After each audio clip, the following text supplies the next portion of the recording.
Welcome to a 2v2 on Wolf's Lair. I have never done a cast on this map. This will be the first time I have cast this map. It's actually bugged right now. Sometimes US forces cannot field vehicles on this map. Hopefully that gets hotfixed quickly. But judging by what I'm looking at right now, that should not affect this particular game. So that's good. And since I tend to go over the map a little bit, anytime I cast a brand new map, let's take a look at the tactical map here. The fuel is placed in the top and south corners. The spawns are in the left and right corners. It's kind of a rectangular map. There looks like there's a lot of no man's land on this map to create a lot of cutoff opportunities. There's a lot of map, in fact, is no man's land.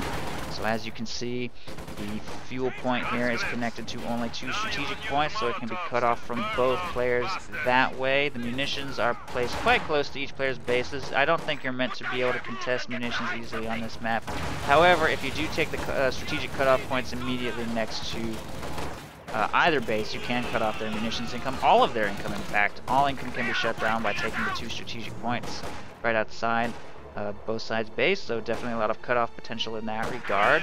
If you take a look at the victory point layout, one in the center, they're all equidistant, relatively well placed between the 2 bases, so it should create generally average length games.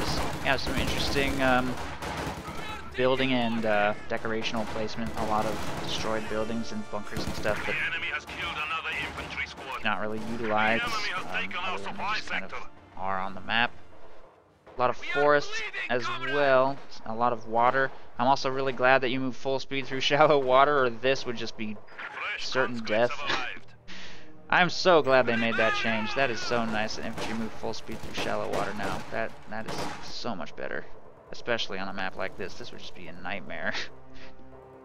So lots of red cover from the water, lots of long-range engagements. Pretty decent amount of yellow cover sprinkled around. These tank traps and trees provide a lot of yellow cover. These various trench positions, barrels, boxes, lots of yellow cover. I'm looking at a lot of yellow cover. These trench positions provide green cover. There's not quite as many of those. Some sandbags, mostly yellow cover, open cover, red cover on the roads, especially around important points. This fuel looks like it's pretty easy to defend from the south with this green cover wall right here. The north fuel has something similar. We've also got buildings available on both fuel points to assist in defense. So yeah, I don't know. My first impressions of it are good. This is bad though. I think a lot of wrecks on this map are salvageable, which is an issue that a lot of maps have. This is just one of a zillion maps with salvageable wrecks. I don't know why that keeps happening. You'd think it would be a super easy thing to check for in QA, but apparently that's just not on their checklist of things that maps should not have. So, salvageable wreck over there. I think there's another salvageable wreck, like, right there. Those really need to be cleaned up. Oh well.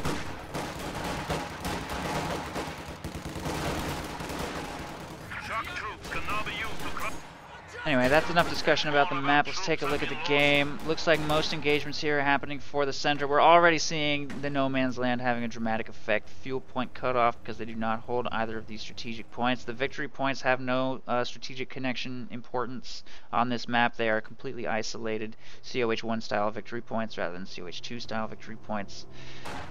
Have no territory impact, and there's nothing wrong with designing a map like that. I think that there's value in both designs. This particular map will place more emphasis on the strategic points. The victory points are purely for victory points and not for territory.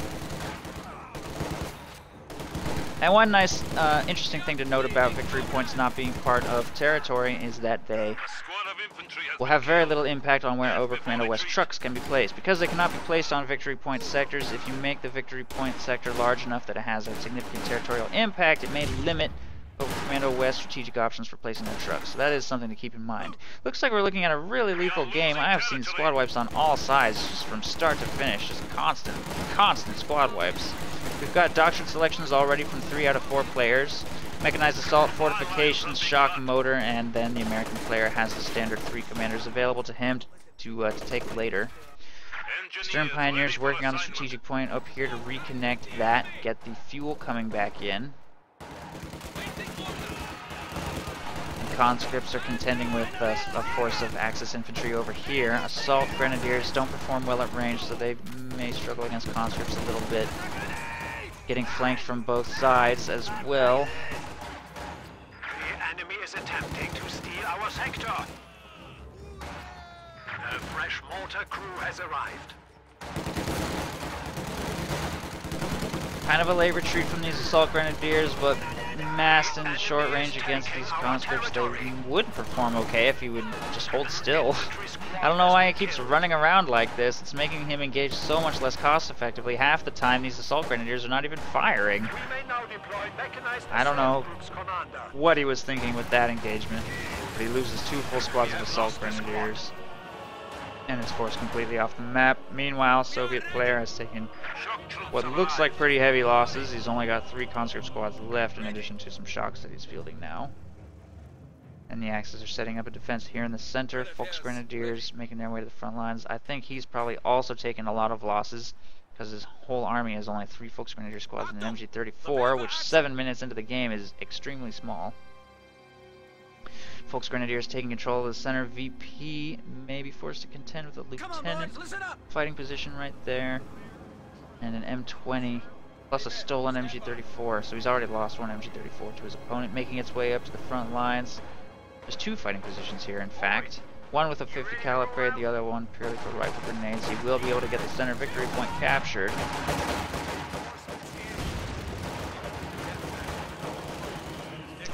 Conscript squad tries to toss a Molotov and the full squad goes down in the process. Assault grenades tossed, don't do any damage because the squad's already dead. They couldn't even throw the grenades at the amount of time it took for those conscripts to die in red cover right there. It's not red cover anymore though. That's one interesting feature of assault grenades, is it makes a big, huge yellow cover blob in the middle of the map. I think that would be fun to see somebody throw a bunch of assault grenades just to make cover. It's kind of like an expensive way to make cover, but it actually makes a lot of yellow cover. That would be some next level shit right there. Grenade toss at those Volksgrenadiers, they'll be forced to retreat.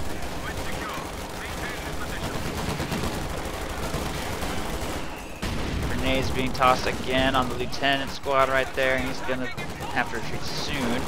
Stolen MG34 setting up here is going to do some pretty significant damage in this area. These squads working on the center victory point.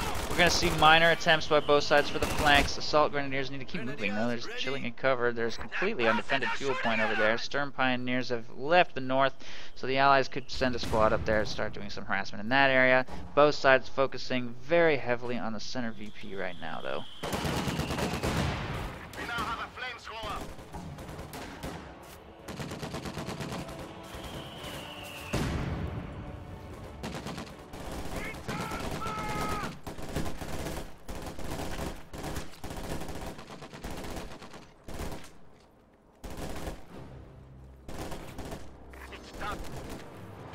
Tier 3 going up here in the base for the Oster player. We've also got Tier 2 and Tier 3 in the base from ICE. No over Commando West trucks in forward positions against shock motor. I don't know what I think about that. I think when you see shock troops, that means that you're pretty safe to make a forward aggressive truck, because they're, unless they went Soviet shock army, they don't have heavy mortars. Full squad got wiped with overly aggressive harassment. Assault grenadiers working this flank. They kind of risk getting wiped on retreat because this map is so big. Retreating back to base, it's so easy to overextend and have your squad get. Well, this map is huge for a 2v2 map. So, counter harassment units are very powerful on big maps. The Sherman, the Panzer II, anything that can wipe a squad on retreat is a serious problem. Even the M20 or the Stuart, whatever it is. Even those like less heavy-hitting counter-harassment units are a serious threat on a map of this size. The squad overextends, makes its way all the way down to this fuel point. I honestly think a Stuart could wipe this squad before it even comes close to making it past the base, unless it gets bad RNG. A Sherman, without even trying. That's a squad wipe. So you can really strengthen your hold on the map by building those counter-harassment units. When you go with this build, you don't really have access to that. You don't get the Panzer II. The Oster player may consider an Ostwind. Ostwind is a very nice counter-harassment unit. I don't know if I think it's better than the Panzer IV. For its cost, it probably is. That's not good. Wow, that Assault Grenadier squad just wrecked itself with grenades. That was terrible. I don't even know why you would do that. I don't know why that M20 wouldn't chase either. That was the easiest wipe I've ever seen. And he just hops out like it's no big deal. Okay, well, whatever. The cavalry has arrived. 75mm gun ready for action.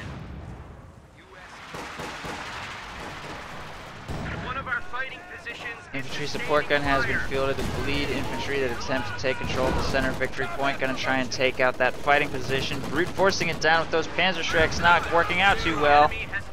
Forced to retreat one squad. He doesn't have a forward retreat point, so running straight into suppressing fire is generally not a good idea. Gonna be a while before they make their way back to the front lines. These MG-34s, however, are still positioned nicely to protect the center victory point. And if you look, it seems that this victory point is designed to be defended aggressively because of the green cover placement. If you look, it is all directional cover facing outward from the victory point, so it looks like you're meant to set up a defense here in front of the victory point, or here in front of the victory point facing towards your enemy. But at the same time, if you do that, you leave yourself vulnerable to flanks. So I like the positioning of green cover there. It's kind of a risk-reward kind of thing, and it will not provide green cover to your opponent advancing towards the victory point, except for this one right here, a little. This gives you some forward defensive green cover on the victory point itself.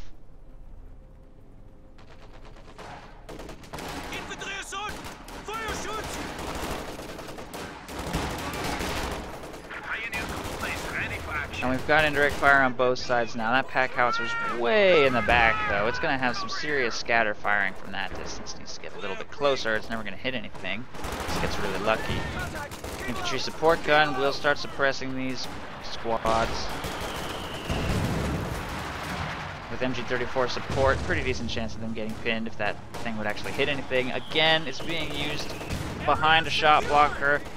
Anything that increases projectile time to target, anything that increases the angle of fire, anything that increases scatter, like firing from really long range, is bad. You want to reduce that as much as possible. Try and make that as accurate as you can. Place it here where there are no shot blockers and it's firing from short range. As long as it's screened from attack by infantry and team weapons, it'll deal a lot of damage and suppression. You'll get much better return on that investment. Don't just park it behind those trees and pray, because odds are you're not really gonna get what happened over here. Apparently that M20 crew just bounced. They're not even dead. They just left. They just literally got out of the M20 and just walked away. Why? Why would they do that? That doesn't even make any sense. Oh wait, no, that was being driven by this rear echelon troop squad, which has since retreated. That makes slightly more sense.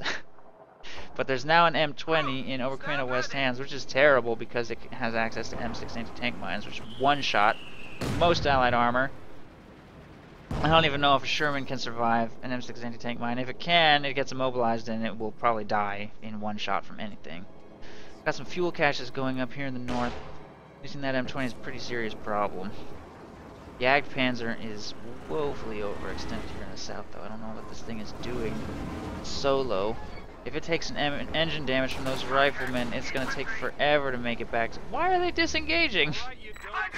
Like, Jagdpanzer can't really hurt riflemen. This is just being silly. If he damaged that thing's engine, it's pretty much dead. Especially stuck behind a wall of tank traps. It would never get home. That being said, Allies don't really have a way to follow up right now. Need to field a tank or something. American player has gone with all three officers. Meanwhile, BriGhT is apparently going to stall straight for ISU 152. So they don't actually have a way to destroy this for now. Sherman's going to be on the field soon, though. I don't even know what this thing is doing. It's just so unsupported. That's just asking to die. Target captured. No enemy contact. Combat promotion received. Taking fire. Engine block damaged.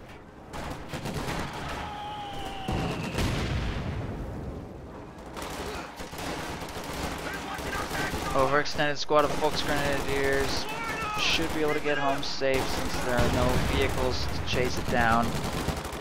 Allies have not even tried to harass the left side, by the way, which they could do unopposed. There are no counter-harassment units on the field yet. No Ostwind, no tanks, no anything. Except an M20, actually. If the M20 counts, then there's that, but... Otherwise, it looks like pretty easy territory gains up here. They're not really trying to go for. Most of their armies sitting idle here in the center, defending the victory point. The south is about to fall. Axis doing a much better job harassing. Sending just one squad to go take territory, unopposed, retreating. No counter harassment on the field right now, so they're not risking any wipes. Although it's 17 minutes into the game, there should definitely be Shermans all over the place. Allied fuel control has just been terrible. Built one cache, they could easily afford more. They're keeping their manpower pretty low. I could definitely see them trying to... I think fuel caches are generally just a really good idea on this map because it's so big. It would be probably pretty hard to take out your opponent's caches if they're built just right next to the base. This one may be a little risky. These two definitely, I think, make sense, especially if your opponent's going to be this passive. So you really want to bolster that fuel income and give yourself access to vehicles. It's just a vehicle map. Map's this big, you need vehicles. The infantry will take a million years to get anywhere.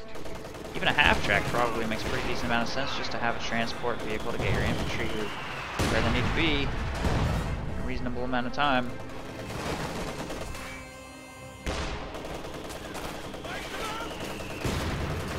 Tank support is here. Sherman ready.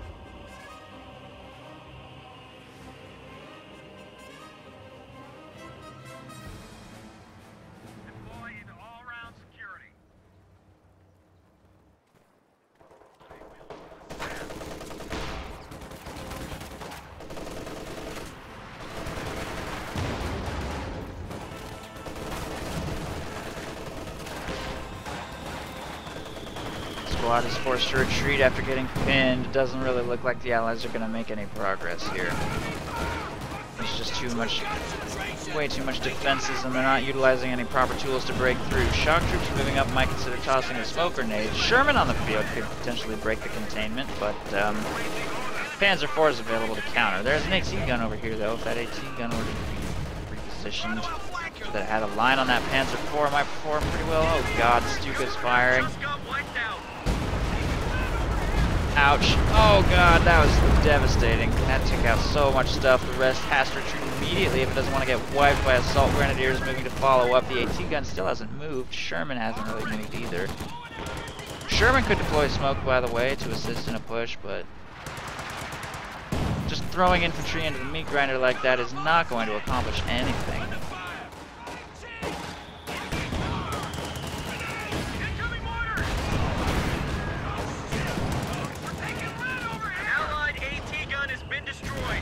Oh, you're right, crazy man. Alright, I updated it.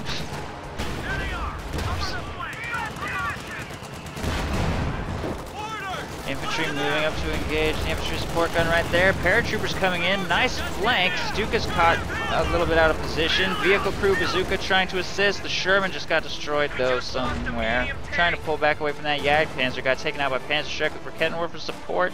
This clump might prove to be a little bit vulnerable, too. Is that Jagdpanzer shooting through that stuff? I don't know, I can't tell. It looks like it is. Mortar bombarding the area as well. Yeah, I don't think it is. It looks like it can shoot through, but it doesn't do anything, I guess. I don't know. M20's moving up to finish the job on that ambulance. I don't know why you're able to shoot through this thing. It doesn't look like, it looks like the shell just like phases out of existence rather than impacting the side. I guess that's just a graphical error though, I'm not sure.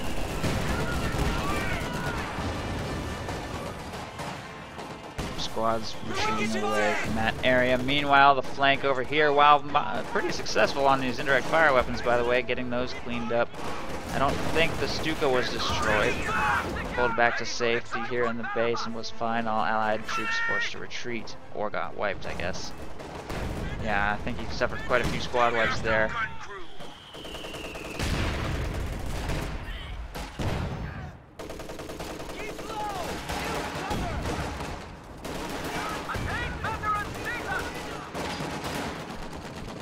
Smoke being deployed, finally. Folks Grenadiers jump into the capture circle to halt capture. taking a lot of damage from indirect fire, plus light artillery barrage falling in the area, plus Stuka firing in the area. Oh man, that one looked pretty nasty. How many kills does it have? 18 kills after firing twice, I think. Twice or 3 times, so it's off to a great start. It's going to be vet 1 soon, and it's just going to start firing faster and faster as it vets up over the course of the game. Pretty good map for the Stuka. Well, actually, maybe that's probably not even true. This is probably actually a terrible map for a Stuka.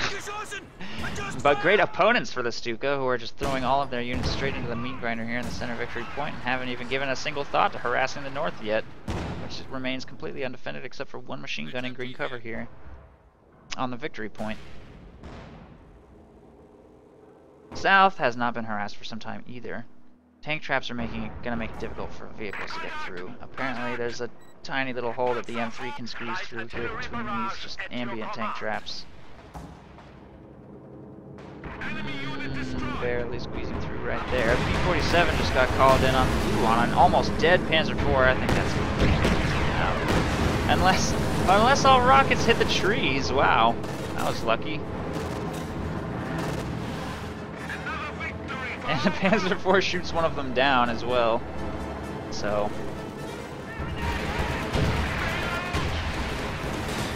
did not get clear before the plane locked on. Locked on before he got clear of the strike zone.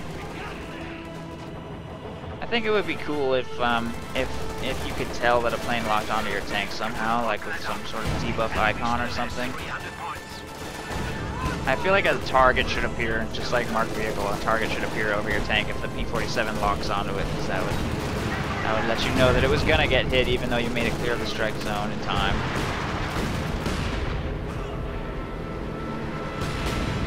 There should just be some kind of UI indicator to let you know more clearly what's happening. Even when you make it clear of the strike zone, it's like, that plane might make another pass on you. I don't know if you got clear in time or not. You're just gonna have to pray.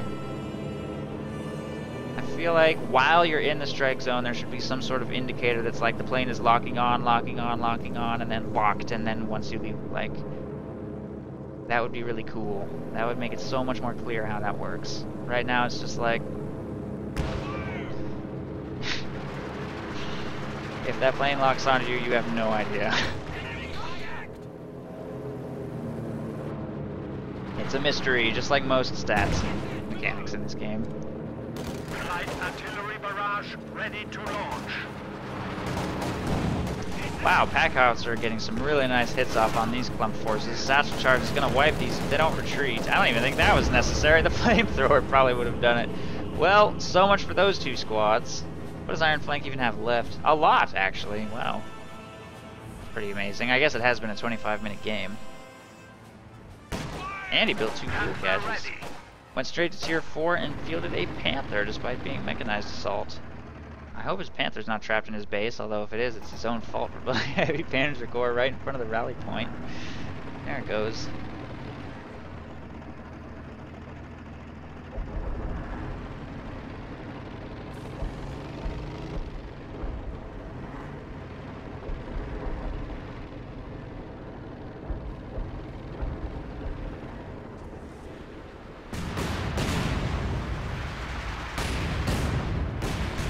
More light artillery being dropped in the center. I don't know if that hit anything. The trail of corpses to the center victory point continues to grow.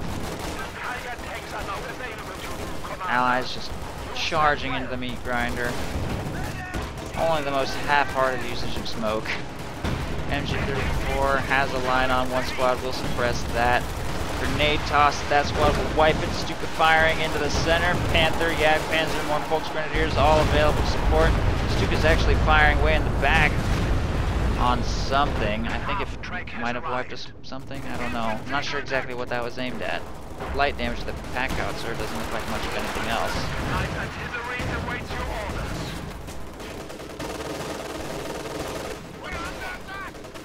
Armored vehicle detection just got used, I guess. I mean, it's pretty obvious where the tanks are. I don't see what the big mystery is. I guess maybe he wants to know where the Stuka is? I have no idea. 60 munitions.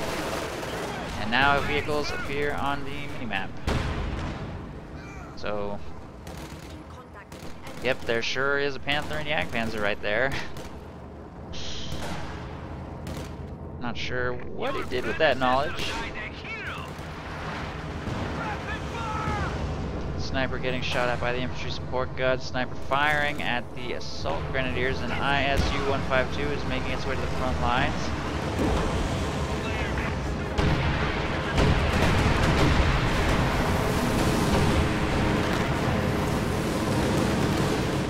ISU 152 tanks are now available to wreak havoc on enemy fortifications. Our command post is under assault. A plane just landed in the Soviet base. Ugh, excuse me. And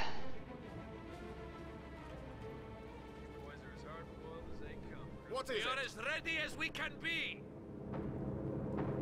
Engineer standing by.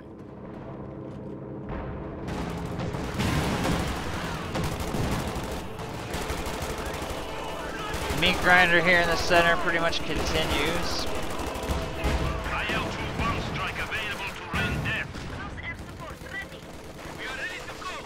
Just constant death. ISU 152 is going to make matters worse for the Axis. Armor-piercing incendiary rounds being fired. I guess you can shoot through this rock thing, right? Looks like it. It's been firing. At this range, not a whole lot of damage. Smoke deployed by the lieutenant to try and get that point captured finally. ISU kind of needs to move up into a more aggressive position so it'll have a line on other targets. If those three Volksgrenadiers walk straight into that ISU, it's going to shred them. Although he currently has armor-piercing rounds equipped for some reason.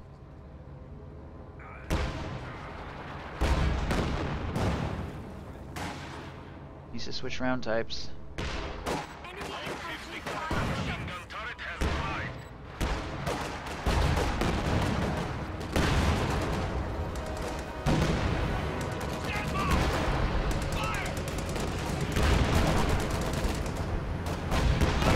Not sure why vehicles shoot through this thing. It does not work.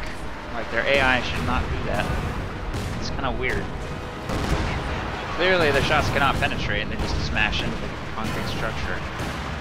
Which I guess doesn't really have that big of an impact on the game, but it's kind of weird and like annoying. Does this not block line of sight? No, it doesn't. Probably should. It's kind of a strange map object, man. It doesn't really seem like it makes any sense. You can see through it and shoot through it, but your shots won't go through it.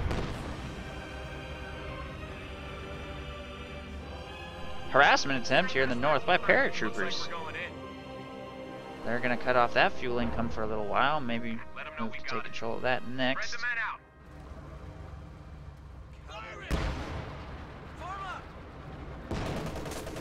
Garrisoning the bunker would be cool. What if you could garrison it with a mortar? It doesn't have any windows, but if you could garrison it with a mortar, maybe it would like shoot at the top. That might be kind of weird. I don't know, something.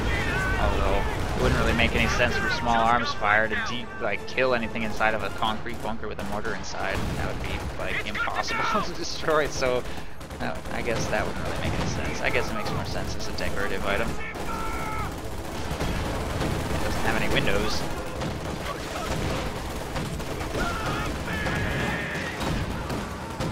Ostwin has hit the field, moves to engage here in the center. Panzerwerfer on the field as well. Allied infantry continue to get shredded anytime they attempt to take the center victory point. Just so many bodies. Jackson getting aggressive against the Jagdpanzer over here with Sherman support. It's gonna die though. Just got abandoned. Abandoned by the flak HQ. That Sherman doesn't have enough room to squeeze by that Jagdpanzer, and it's gonna be destroyed too. There it goes. Panther available to support too, just in case. Meanwhile, in this area, paratroopers have harassed a strategic point and are flanking the machine gun, which doesn't seem to be making even the slightest effort to retreat or reposition. Will get decrewed by the carbines. These paratroopers are using easily at short range. 3 points are about to fall into Allied hands. With a Jackson now under Ironflank's control. Pretty scary situation for Allied tanks. Might be able to do some pretty healthy damage to that ISU as well, but it'll have to flank it because ISU will annihilate that Jackson if it gets a line on it. Panther moving to counter over here, infantry support gun firing from range as well over the troops. Needs to take pretty high angle shots though.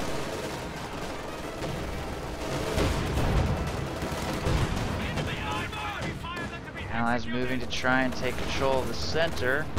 Sniper hiding in yellow cover to capture the sector. And the flak HQ can shoot through this stuff too. Even these trees in bunker position. It looks cool, but it's just like kind of buggy. Trying to shoot through that. It mostly just hits the ground though, so I guess it doesn't. I don't know. I don't know what I think about like all the AI just shooting through things that it can't shoot through. It just looks weird and stupid. And I don't know if it really impacts gameplay that much. I feel like it does. I feel like a tank could like, for example, a tank could sit right here, and since you can't manually target this thing, it would fire at the tank, and then infantry could just walk through this area without taking any shots from that flak HQ, and the tank wouldn't take any damage either. It would just be shooting the ground. So that actually is one example of how that would be a problem with this map's design. You put a flak HQ behind this concrete structure and a tank set on the other side, it would just be shooting at nothing. And there would be nothing you could do about it since you can't manually target that structure.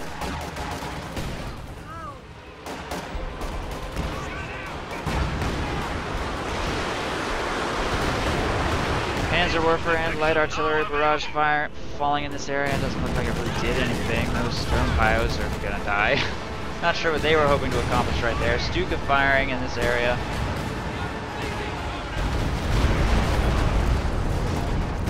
Does not really do anything. That barrage was a little bit off target. Still, it's doing really well this game. It's got 33 kills. And it probably got a decent chunk of vet from the damage it did to the ISU right there, so even though it didn't get any kills, it probably still vetted up nicely. One of the nice things about hitting vehicles with your Stuka. Still get a pretty decent amount of veterancy from that. You know, battalion gets wiped. Still no smoke. That machine gun's now at 3. And this ISU hasn't even switched off high explosive rounds. It's shooting at infantry this whole time, and it hasn't. I don't even know if he knows that that's a thing he can do to make it stronger, but you should probably do that.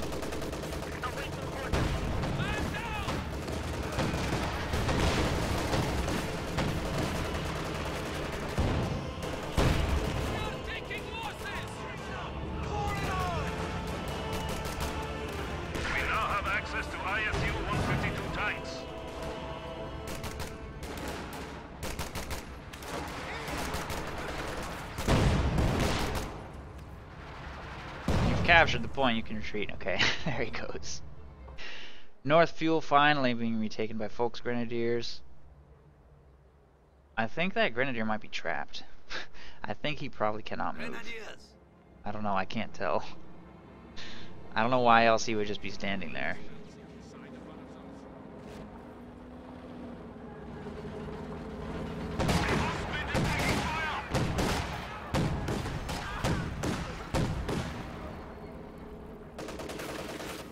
Very costly harassment of the North. Every time he deploys a paratrooper squad to do that, he's taking huge manpower bleed. Stuka bombarding the center again. Just wiped that AT gun and the ambulance. Ouch. 36 kills now. Conscripts making another play for the meat grinder. Panzerstrike just got dropped there in the center, wiped by something. 2 ISUs here in the center. He does know that he can switch round types, and he's chosen not to. He waited until he had a second ISU to put on high explosive rounds. Why would he do that? That makes no sense.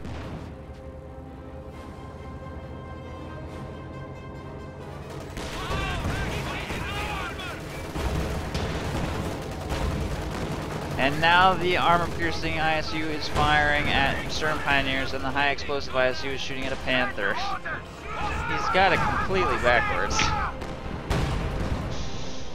The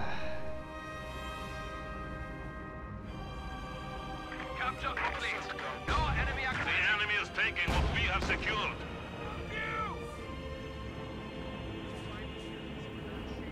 You need something? This is exactly what I was talking about, by the way. The Ostwind being an excellent counter-harassment unit means that it can chase squads all the way into the base and wipe them. I don't know why he gave up the chase right there, because that was 2 squad wipes.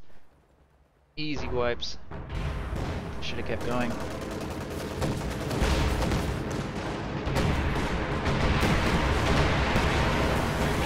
7 called in on the Panther, and Panzerwerfer will destroy the Panzerwerfer, and the plane crashed on a Stuka and destroyed it. Wow. Man, every battle tells a story. Everybody, get out your quill and parchment and write a beautiful narrative about how a plane landed on a Stuka and killed it. So riveting. Such a fascinating story that this battle is telling right now. So much impetus and presence. Ready to deploy! Alarm! Armor! Grenade! Get down! Aren't you guys just enthralled by the story that just got told of how a Vet 2 Stuka just got wrecked by a plane crash? Just boom, fuck your Stuka.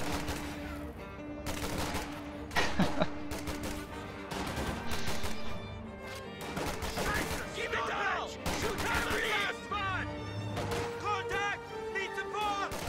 Assault Grenadiers moving up in short range on this lieutenant over here.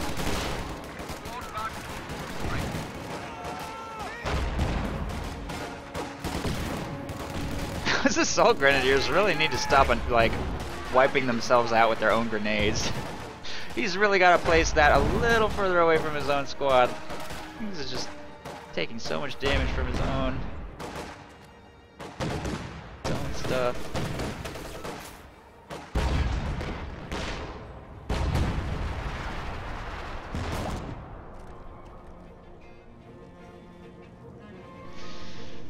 Folks, Grenadiers taking control of the center victory point. This ISU is just shooting at this bunker. Needs to reposition. This one still has armor-piercing rounds equipped. It's actually somehow managed to collect 6 kills with armor-piercing rounds equipped for the entire game. I don't know why he would not switch. Enemy forces are capturing our supplies. Axis seem very hesitant to make any aggressive pushes to try and take out those ISUs now that they're on the field, for good reason. Those are difficult to assault, but they could definitely try, since he's invested so much in assault guns, try and work the flanks, try and work this victory point top fuel. Very light defenses over here, nothing but an M3.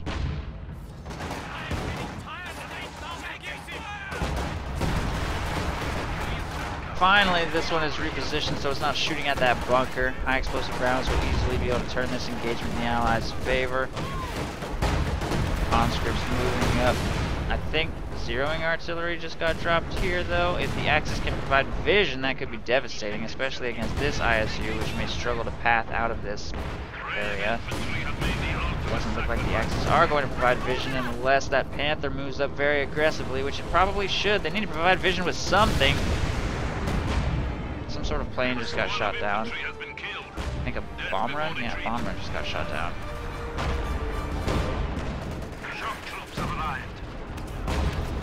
That zeroing artillery is going to run out before a single shell even got dropped.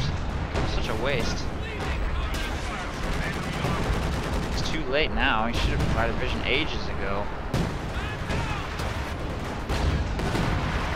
Jagdpanzer gets abandoned. Zeroing artillery just barely kicked in there at the very end and then stopped. If he had provided vision earlier, I think he could have done serious damage to those. Pretty bad timing on that advance. MG-34 is now going to be trying to take the victory point under ISU fire. Meanwhile, over here, a Jackson has been fielded against that Ostwind. That's got to pull away from that area. Panther moving up to counter. One Jackson and a Sherman may be a little bit much for that Panther to take on, especially if it exposes its rear armor like this. What is it doing? I think he might be trying to bait his opponent over a shoe mine. I don't know. And now he's focusing the Sherman instead of the Jackson. Second Panther moving to support, though, should be able to turn the engagement in his favor. He will be successful, almost, in baiting that Jackson over the shoe mine, but it changes its mind and moves to flank the Panther here. Main gun destroyed on the Jackson. It's going to take one more hit. I don't know why the other Panther would not move to re-engage, just driving around randomly up here in the north. There goes the Jackson. Panther not rotating its frontal armor towards the Sherman, just gonna let it keep shooting the Panther in the rear armor. Okay, there it goes. Second Panther finally makes its way to support in this engagement.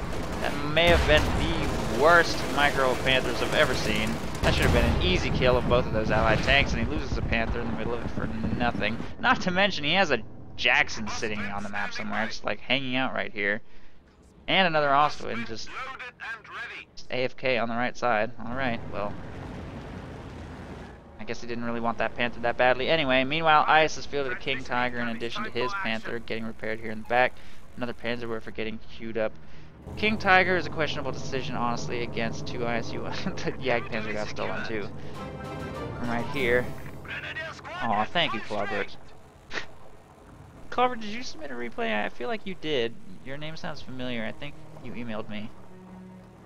I'm gonna throw your game into the fast lane. Just send me a reminder which one it is, because I don't remember. I don't know which one it is. Thank you. I appreciate your donation and your kind words.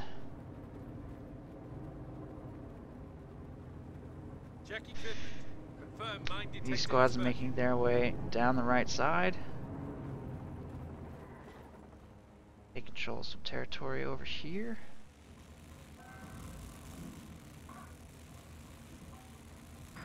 And the game's kind of slowing down a little bit. Clock sticking against the Axis, but they still have 300 points left. This game's not even close to over, apparently. Hesitant harassment attempts on both sides. That M3's probably just gonna, like, die. Jackson moving to counter, and Jackson's probably gonna blast that M3. Okay. So much for that. Stolen Jackson. Harassment attempt at this fuel point simultaneous with a harassment attempt here on the north fuel. Ostwind and Assault Grenadiers moving to counter. King Tiger kind of just fending there in the north for now.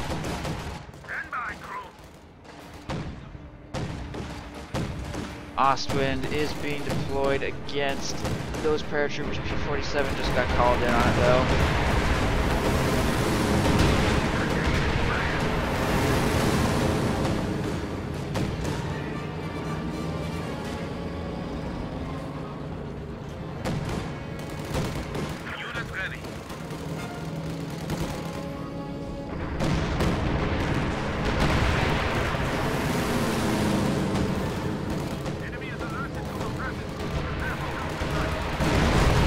Jackson trying to chase that Ostwind down, having some trouble. P-47. Is he really throwing assault grenades at a Jackson? Like, why? What does that? It doesn't even do anything. Even if it sat in the assault grenades, I'm pretty sure that it would do like negligible damage, and it's just a bunch of munitions being wasted for nothing. Not to mention, he has 1,000 manpower in the bank he needs to spend. I don't know what he should spend it on. His manpower usages haven't exactly been super efficient this game, but like, gotta get that float down. Nice harassment here in the south by ICE, trying to get this area under control. Panther working on a fuel cache. Not a whole lot of defenses. The ISUs are not very mobile, just defending the center VP, and they will be vulnerable to just being ignored, really. Folks Grenadiers making the right call here, working on the south VP and strategic points, while various stuff is just sitting idle in the center. If the Axis can get significant map control, significant fuel advantage, they may be able to just swarm those tanks to death.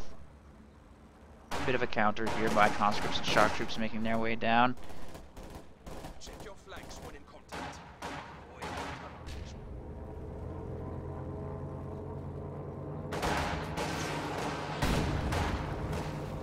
Yes? Obersoldaten making their way to the north as well. And the dead M3 in the river is actually providing some green cover to those Folks Grenadiers. Maybe that was just tactical green cover placement by that M3.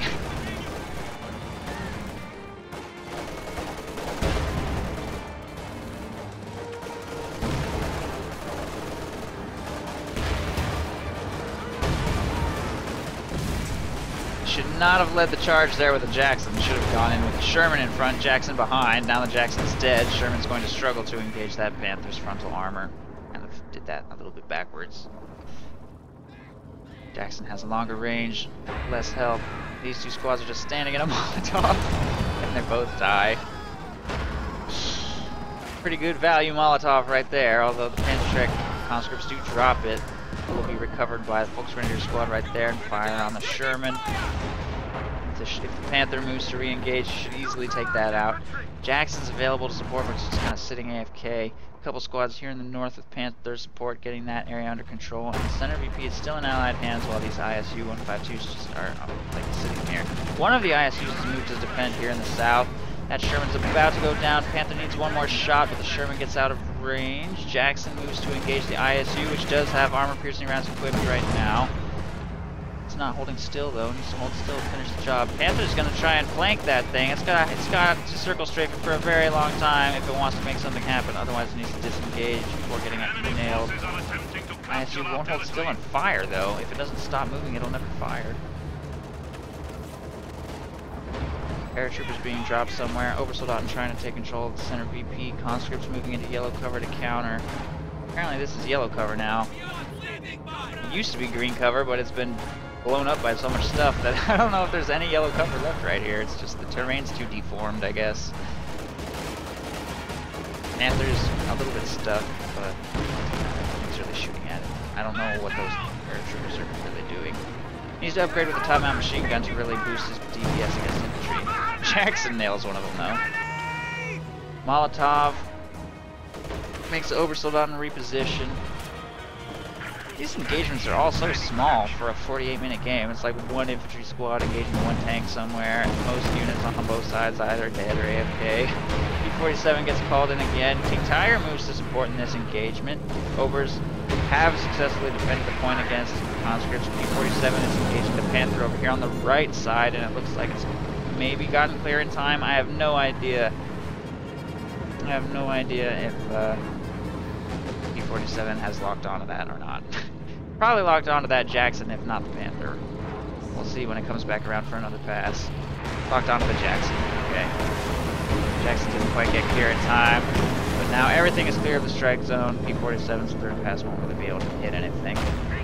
Stolen Yak, Panzer, plus 2 ISUs moving up to fire on that King Tiger. It's going to have to pull back to a more safe position. Panther and Assault Grenadiers working on this cutoff. Oh wow, you can shoot through some small portion of this. You can shoot through like this thing right here. Panther and ISU shooting through the bunker. I don't know, I don't like this map object. It's too buggy. That should just be in single player. That's from like one of the single player dense assault missions or something where it like doesn't matter. It really probably should not be placed right smack dab in the middle of this map. It's too confusing. I don't like it. It's sometimes you can shoot through it, sometimes you can't. It's just non-intuitive. That needs to either be tweaked by like relic or removed from this map and replaced with something that makes more sense, I think.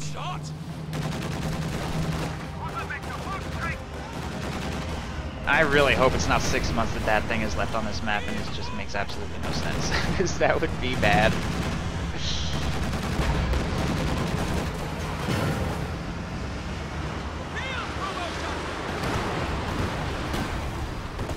Second King Tiger in production in addition to the Panther, which is going to bring ice probably pretty close to 100 PopCap. I guess his infantry army's not that big. Engagements for the center not going that well.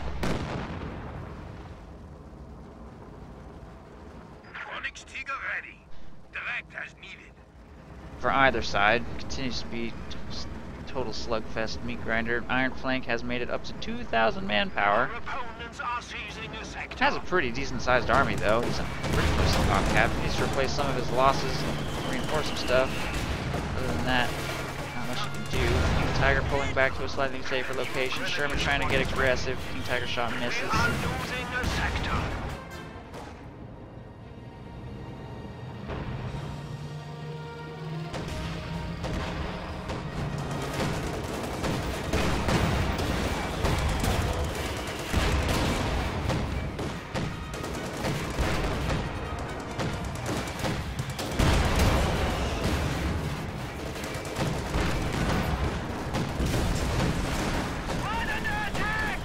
Shock troops working on the center. They do have a flamethrower. They're just getting blasted by so much stuff. I think that was friendly fire. Plus the King Tiger's kind of in range here. Folks Grenadiers are going to get wiped by these penals. The ISU just wiped those shock troops. Flamethrower might get recovered. Well, no, now they're going to get wiped too. Just anything that walks into this capture circle is just dead. Both sides have to work the flanks. The flanks are the only way they're going to make any progress. Jackson fight up here. plus paratroopers trying to contend with assault grenadiers. Looks like they're going to get wiped. There's too many assault grenadiers. Jackson got the first shot, so we'll probably destroy that if it gets one more shot off. Oh, nope, couldn't quite do it in time.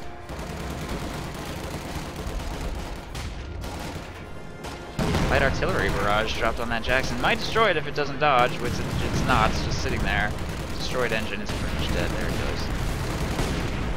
And assault grenadiers will be able to wipe those paratroopers and get back control of the north victory point. Meanwhile, the south is completely undefended. Axis need to make another push for that, unless they think they can win a slugfest here in the center, which they might be able to. That one's about to go down. All shots are bouncing, even armor-piercing shots all bounce. There's a crew shock from the high explosive, but I wonder what the odds are of crew shock on a shot that bounces, because that crew shock is really powerful. Even high explosive rounds are a significant threat to tanks because they just shock it constantly. It's like constant stun rounds from that thing without having to pay any munitions.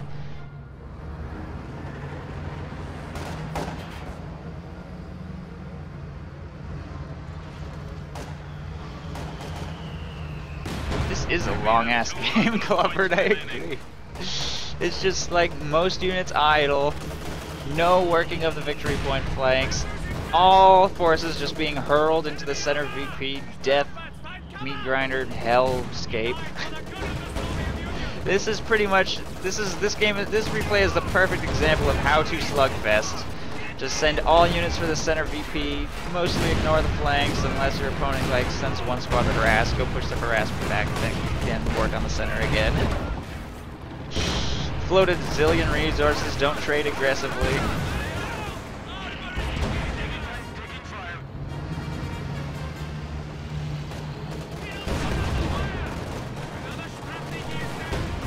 And that King Tiger is gonna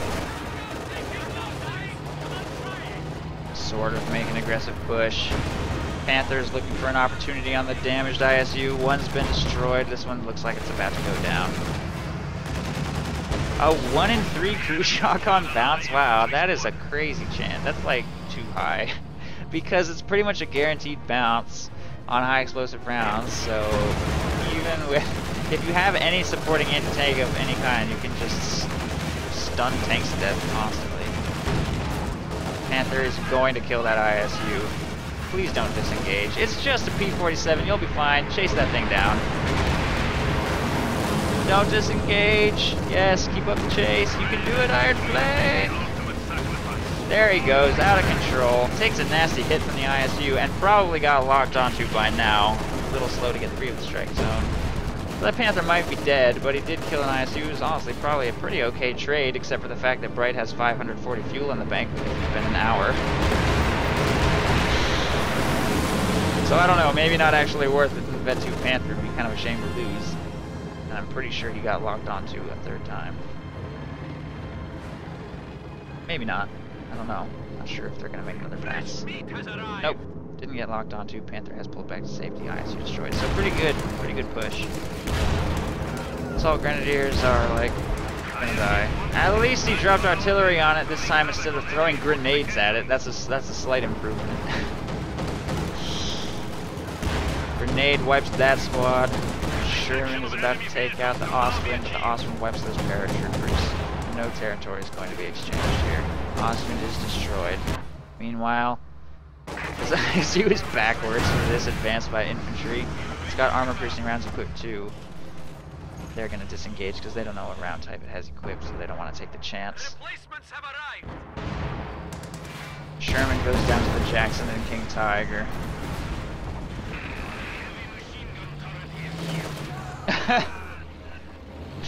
Whole crew gets crushed. I can actually cast this whole game at 8 times speed practically at this point without missing any of the action. Partially because 8 times speed is actually like 2.5 times speed. Because like my computer just can't run it that fast, I guess, and partially because nothing's happening anywhere. Ambi-orix has lost everything except for 1 paratrooper squad and quits. And the victory points are still slowly ticking against the the Allies currently. There are no south-facing windows in this building, so no point in garrisoning that with those overs done.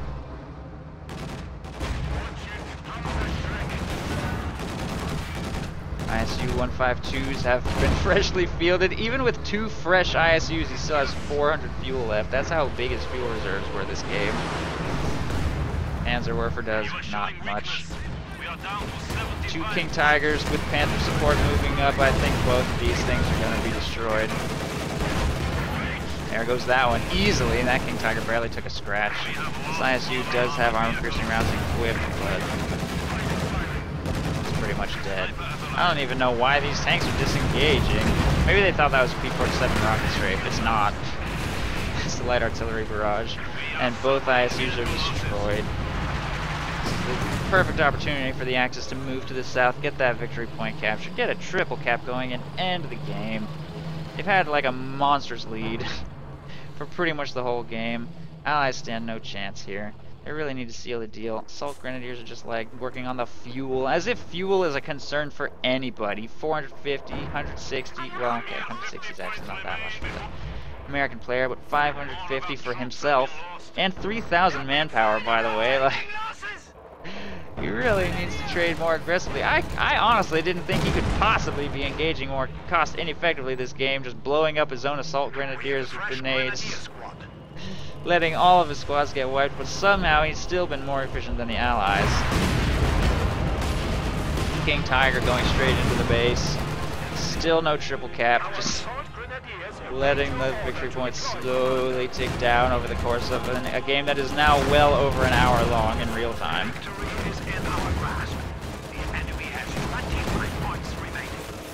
I feel like he's trying to go for the annihilation victory over the victory point victory. He might make it, I don't know. He's got 2 King Tigers in the base. That's pretty serious firepower. He's got to destroy that ISU though if he doesn't want to lose this thing. No, that's a dead King Tiger. There it goes. This King Tiger moving up on the flank will destroy the ISU though, I think. I don't know, maybe. It's gonna come down to RNG. 2 shots consecutively just bounced, whatever, it doesn't matter. Game's over. Axis needed to be so much better about harassment this game. Allies too. Both sides just fucking hurling unit. I shouldn't say fuck, but my mom watches my cast sometimes. Now I'm super self-conscious. I don't know when she's watching, so like, I don't know. Seriously though. Horribly inefficient on all sides. Brutal slugfest, but finally it comes to a merciful end after an hour and 6 minutes. Good game. Axis wins.